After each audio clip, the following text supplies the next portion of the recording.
Supreme court ने मकान मालिक और बिजली बिल को लेकर के एक बड़ा फैसला सुनाया है। तो अगर आप मकान, दुकान या कोई संस्थान खरीद रहे हैं तो एक बात ध्यान से सुन लीजिए। कभी भी बिजली का बिल का पूरा हिसाब किताब देखे बिना डील फाइनल मत कीजिएगा। आप जिस प्रॉपर्टी को खरीदने जा रहे हैं उस पर भारी बिजली बिल बकाया है तो लापरवाही आप पर भारी पड़ेगी। सुप्रीम कोर्ट ने साफ कहा है कि अगर किसी प्रॉपर्टी के पहले के मालिक ने बिजली बिल नहीं चुकाया तो मौजूदा मालिक से इसकी वसूली की जा सकती है। यानी आपने जिस मालिक से प्रॉपर्टी खरीदी है, अगर उसने आपको बेची गई प्रॉपर्टी का बिल नहीं चुकाया होगा तो वह बोझ आपके सिर पर आ जाएगा। सुप्रीम कोर्ट ने अपने आदेश में साफ कहा है कि नए प्रॉपर्टी मालिक से पुराने प्रॉपर्टी मालिक पर बिजली बकाये की रकम वसूली जा सकती है। इसमें कुछ भी अवैध नहीं है। सुप्रीम कोर्ट ने कहा है कि बिजली कंपनियों को बकाया वसूलने का पूरा अधिकार है। सर्वोच्च न्यायालय के प्रधान न्यायाधीश सीजेआई डीवाई चंद्रचूड़ की अगुवाई वाली 3 सदस्यीय पीठ के सामने एक केस आया जिसमें नीलामी में खरीदी गई एक प्रॉपर्टी के लिए बिजली कनेक्शन का आवेदन दिया गया था। तो बिजली वितरण कंपनी ने पुराना बकाया का हवाला देकर कनेक्शन देने से इनकार कर दिया। प्रॉपर्टी के नए मालिक ने कोर्ट का रुख किया। उन्होंने कोर्ट को बताया कि बिजली वितरण कंपनी नीलामी में खरीदी गई प्रॉपर्टी के लिए नया बिजली कनेक्शन देने के लिए पुराने बिल चुकाने की शर्त रख दी है, जो प्रॉपर्टी के पुराने मालिक ने नहीं चुकाई थी।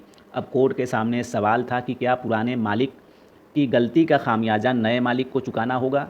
Justice Chandrachud, justice PS Narasimha और जस्टिस सीमा कोहली की पीठ ने फैसला दिया, हाँ, बिजली कंपनी की तरफ से नए प्रॉपर्टी मालिक से बिजली बिल की बकाया रकम चुकाने का मार्ग जायज़ है। यानी अगर आप कोई प्रॉपर्टी खरीदने जा रहे हैं तो सबसे पहले आप उसके बिजली बिल का जो है बकाया राशि चेक कर सकते हैं कि क्या उस प्रॉपर्टी पर, उस संपत्ति पर, उस मकान पर, उस दुकान पर कोई बिजली का बिल बकाया तो नहीं है। अगर आप बिना बिजली बिल बकाये को चेक किए उस प्रॉपर्टी को ख़रीद लेते हैं और सपोज दैट अगर उस प्रॉपर्टी पर बिजली का बिल बकाया है तो उस बकाये की राशि को आप ही को देना पड़ेगा, न कि आपने जिससे संपत्ति खरीदी है उस व्यक्ति को देना पड़ेगा। सुप्रीम कोर्ट ने पुनः कनेक्शन और नए कनेक्शन को लेकर के भी स्थिति स्पष्ट कर दी। सुप्रीम कोर्ट ने कहा कि यदि कोई एप्लीकेंट उसी परिसर यानी कैंपस के लिए बिजली कनेक्शन चाहता है जहां पहले बिजली कनेक्शन दी गई थी, तो इसे पुनः कनेक्शन के रूप में क्लासिफाइड किया गया है।